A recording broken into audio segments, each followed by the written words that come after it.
Rogan, be back.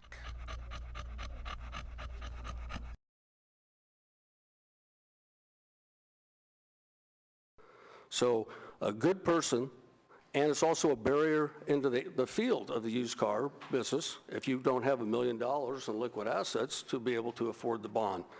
We couldn't agree with the new car dealers more and Senator Corbett. It's unconscionable not to pay off a car and to punish a person that has nothing to do with it. We strongly support SB 729, the Dealer Recovery Fund.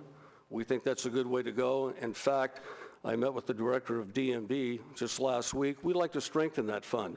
We'd like to make the dealers start paying up front for that when they buy the report of sale books. But there's another entity out there. There's 3,600 wholesalers that don't pay anything now into that fund. We'd like to get them at $1 for a report of sale to build that fund up. And because once that bond runs out at $100,000, if one dealer has 15 cars and there's only enough to pay 10, you still have another 5. The Consumer Recovery Fund doesn't limit that. So we think that's a better way to go. I'd like to work with Senator Corbett, whoever, to ensure that that happens. And I'd just like to close. They always, we get painted with the bad brush with the industry. But if somebody wants to read section 9262.5 of the vehicle code, it calls for when then Director Pierce was the director, we wanted to change or to increase the dealer's renewal fee to $85. And the industry said, let's make it $100, and we'll take $15 and give that to investigations to go after those dealers that receive the most complaints. We'd like to strengthen the fund, keep our bond at $50,000, and we're opposed the way that it is now. Thank you, sir. Yes, sir. Would you like to testify? Give us your name and organization. My name is Terry Degmatich. I'm the state president of the Independent Auto Dealers Association. Thank you for being here. What's? Go ahead. Okay. I'm also a used car dealer, independent auto dealer here in California. I've been a dealer for 21 years. Every year, I pay for my dealer bond. This year, we've seen an increase in the cost of the dealer bond. Even though it has not gone up, the cost of a dealer bond has doubled practically straight across the board. I've never had a claim against my bond. And to increase my bond for the premise of taking in trades, on an average of maybe selling 20 cars, I might pay off 1 trade, maybe 2 trades in 20 cars, so less than 10%, I would say. I don't believe that a consumer should be harmed in taking in a trade, and I don't believe that a dealer sets out to do that. And I think that just by increasing the bond on an individual basis won't cover all the losses, and that's why we supported SB 729, and that's why I pay $1 for every report of sale that's completed to the Consumer Recovery Fund. And I think once that fund is enacted and is up and running, it should cover all the losses, and that's more of the correct way to go. That will cover all the consumers that have losses. All right. Thank you very much for your testimony. Yes, sir. Go ahead. Mr. Chairman, members of the committee, James Lombardo on behalf of the California Motorcycle Dealers Association. I think we preferred the bill as it was introduced. It did not include motorcycles. We're not aware that motorcycle dealers are the problem in this situation. He didn't have anybody up here as a motorcyclist testifying that there is a problem, and we'd hope that the senator would consider taking us out of this bill. We're very small dealerships. We really literally are mom and pop. Our sales are down substantially. I mean, we're so small, I bet unless you ride a motorcycle, I doubt members of the committee know where those dealerships are.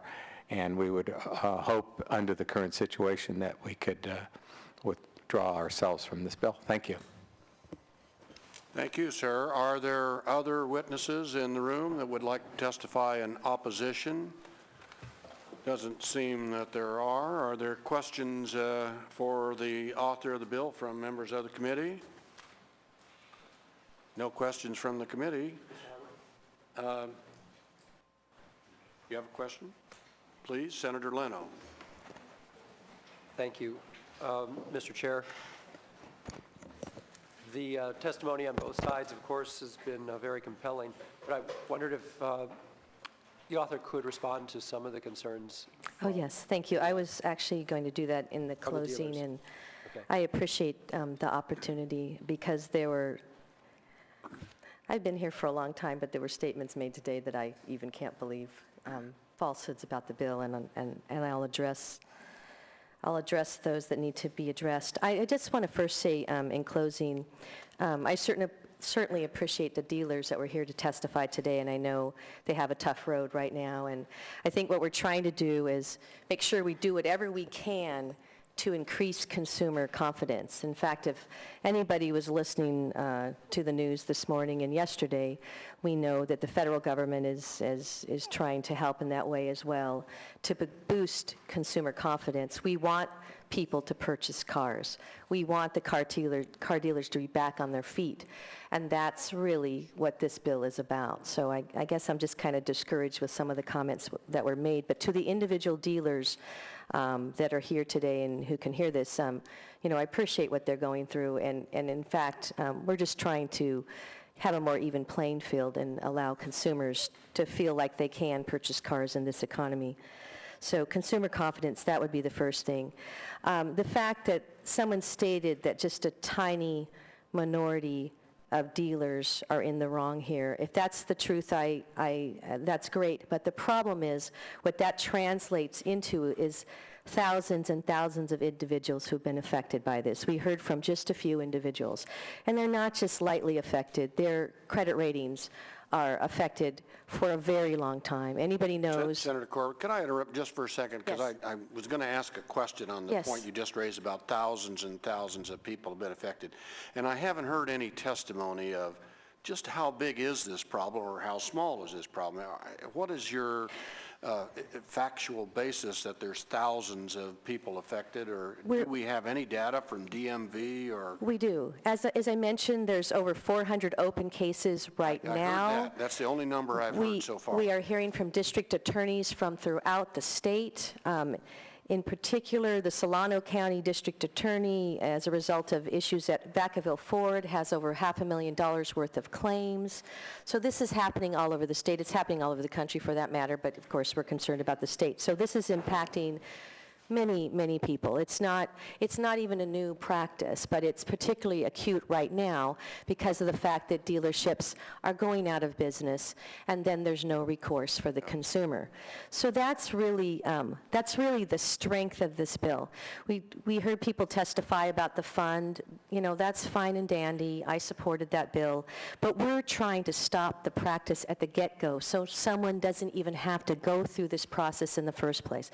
So that's why the main impetus is this bill. Obviously, we do want people to be able to seek redress, but we don't want them to have the problem in the first place. We'd like to have these cars, we'd like to have the pink slips transferred, we'd like to stop the process where cars are not being paid off, and then we have this financial ruin for folks, because a car dealer promises a person they're going to take a car in trade, and then they never pay off the lien. So we want the liens paid off.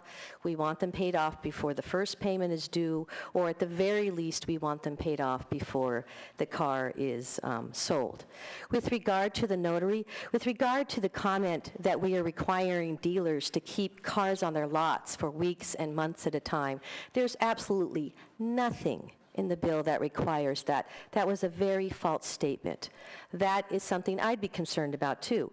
We are seeking, we are seeking a process. Let me ask you a question Yes. on that point. How long do you believe it will, on average, take for this process of getting the lien removed and cleared? And so how many days is that going to take? Because we heard testimony from the gentleman from CarMax that, Right. these cars do depreciate, and Yes. we all know that. So. Well, a payoff can be done rather quickly. I think what he was referring to was the requirement that we are asking for some sort of proof to be given to the DMV to show that the car has been paid off. And so we have looked at the idea of having a notarized statement or receipt that shows, because we want some proof. We don't want them just to say, hey, it's been done. We've tried that before. It's not working very well. So we need some sort of proof.